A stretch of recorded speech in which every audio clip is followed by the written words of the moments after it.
Sostinėje įgyvendinamas projektas Loftown įgauna pagreitį. Kalvarijų ir Kareivių gatvių sankryžoje kylančio loftų miesto kūrėjai įpusėjo pirmąjį statybų etapą.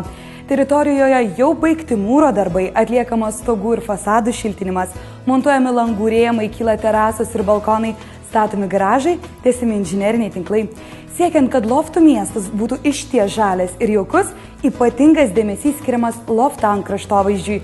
Šiuo metu bendradarbiaujama su kraštovaizdžio architektais, kurie parenka vidiniuose kiemeliuose augsiančius medžius ir krūmus. Loftų miestą domisi vis daugiau žmonių. Užsukę pas mus, jie jau gali pasidaryti pro būsimą savo lofto langus ir nesunkiai įsivaizduoti gyvenimą čia. Tiems, kas neturi laiko užsukti į Loftown teritoriją, siūlome išbandyti virtualų turą, apsilankius mūsų interneto svetainėje loftown.lt. Panaudota speciali technologija leidžia virtualaus turo dalyviams judėti po Loftown teritoriją 360 laipsnių kampu visomis kryptimis ir pasijusti tikru loftų miesto naujakuriu.